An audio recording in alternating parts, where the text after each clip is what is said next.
சவுத்லேருந்து வந்த இந்த ஒரு ஜுவல்லரி ஷாப்ப பார்த்து, நார்த்ல இருக்க ஜுவல்லரி ஷாப்ஸ்லாம் நடுங்கி போயிருக்காங்க. கல்யாண் ஜுவல்லர்ஸ் அவங்களோட ஃபர்ஸ்ட் பிரான்ச்ச நார்த்ல ஓப்பன் பண்ணும்போது, அங்க இருந்த சின்ன சின்ன ஜுவல்லரி ஷாப் ஓனர்ஸ்லாம் என்ன சொன்னாங்கன்னா, "பெரிய மீன் வந்து சின்ன மீன்கள சாப்பிட்டுட்டு இருக்கு" அப்டின்னாங்க. பொதுவா ஜுவல்லரி ஷாப்ஸ் 2 வகைப்படும். Organised, unorganised. இந்த கல்யாண் ஜுவல்லர்ஸ், தானிஷ்க், ஜிஆர்டி இதெல்லாம் ஆர்கனைஸ்ட் பிளேயர்ஸ். சின்ன சின்ன கடைகள்லாம் அன்ஆர்கனைஸ்ட் பிளேயர்ஸ். ஜுவல்ஸ் வாங்குற மக்கள் இப்பலாம் ஆர்கனைஸ்ட் பிளேயர்ஸ் தான் சூஸ் பண்றாங்க. நீங்க கிராஃப்ப பார்த்தீங்கன்னா கிளியரா தெரியும். 2000ல 95% ஆர்கனைஸ்ட் பிளேயர்ஸ் தான் இருந்திருக்காங்க. அதுவே இப்போ 60% குறைஞ்சிருச்சு. இதுக்கு 2 முக்கிய காரணங்கள் இருக்கு. ஒண்ணு கல்யாண் ஜுவல்லர்ஸ் மாரியான ஆட்கள் கிட்ட கேரட் மீட்டர் இருக்கு. அதாவது மக்கள் அவங்களோட ஓல்ட் ஜுவல்ஸ் எடுத்துட்டு வந்து அதோட கரெக்ட் வேல்யூவ மெஷர் பண்ணி அத வித்துட்டு நியூ ஜுவல்ஸ் வாங்குறதுக்கு இது ஹெல்ப்ஃபுல்லா இருக்கு. இப்போ நீங்க கேட்கலாம், சின்ன சின்ன கடைகளும் கேரட் மீட்டர் வாங்கி வச்சுக்க வேண்டியது தானே அப்டின்ட்டு. அது கட்டுப்படி ஆகாது பாஸ். அதோட காஸ்ட் அரவுண்ட் 15 லாக்ஸ். இவங்களால அத அஃபோர்ட் பண்ண முடியல. இது மட்டும் இல்லாம ஆர்கனைஸ்ட் பிளேயர்ஸால 10-20% வரைக்கும் ப்ரூட்டலா டிஸ்கவுண்ட் குடுத்து, டிஸ்கவுண்ட்ட ஒரு புல் ஃபேக்டரா யூஸ் பண்ண முடியுது.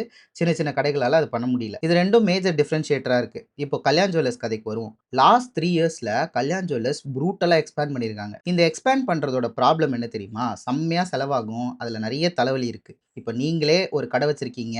இன்னொரு பிரான்ச் ஓப்பன் பண்ணணும் அப்படின்னு பிளான் பண்றீங்கன்னா, அதுக்கு எவ்ளோ செலவாகும்? அதுக்கு என்னென்னலாம் பண்ணணும்னு யோசிச்சு பாருங்க. அதையும் தாண்டி கல்யாண் ஜுவல்லர்ஸ் இந்த பினான்சியல் இயர்ல சோ ஃபார் 193 ஸ்டோர்ஸ் ஓப்பன் பண்ணியிருக்காங்க. எப்படி இவங்களால மட்டும் முடியுது? எங்கேருந்து இவங்களுக்கு காசு வருது? They are following FOCO model. Franchise own company operator. இப்போ நீங்க போய் ஒரு இடத்த வாங்கி, அதுல கடைய கட்டி, கல்யாண் ஜுவல்லர்ஸ்ட்ட போயிட்டு, இத நான் கல்யாண் ஜுவல்லர்ஸா மாத்தப் போறேன் அப்படின்னு நீங்க சொன்னீங்கன்னா, கல்யாண் ஜுவல்லர்ஸ் அவங்களோட ஜுவல்ஸ் எல்லாம் உங்களுக்கு குடுத்து, ஸ்டாஃப்ஸையும் அவங்களே ட்ரெயின் பண்ணி, என்டயர் ப்ராசஸையும் அவங்களே பார்த்துப்பாங்க. நீங்க பிரான்சைஸ ஓன் பண்றீங்கன்றதுனால மார்ஜின்ல 8% உங்களுக்கு தருவாங்க. இது செம்மையா உங்களுக்கு வொர்க் அவுட் ஆயிருக்கு. இன்ஃபாக்ட் இந்த பினான்சியல் இயர் ஜூன் எண்ட் வரைக்கும் 43% of their revenue were from the FOCO model. இந்த மாடல் யூஸ் பண்ணதுனால அவங்களுக்கு ரிட்டர்ன் ஆன் கேபிட்டல் எம்ப்ளாய்டுமே நல்லா பூஸ்ட் ஆயிருக்கு. 8.9%லேருந்து 14.4%க்கு பூஸ்ட் ஆயிருக்கு. For those of you who don't know what is ROCE, let me tell you what it is. உங்க மொத்த கேபிட்டல யூஸ் பண்ணி எவ்வளோ எஃபெக்டிவா நீங்க ரெவென்யூ ஜெனரேட் பண்றீங்கன்றது தான் ROCE. எல்லா பிசினஸஸும் இந்த ROCE மெஷர் பண்ணும். ஏன்னா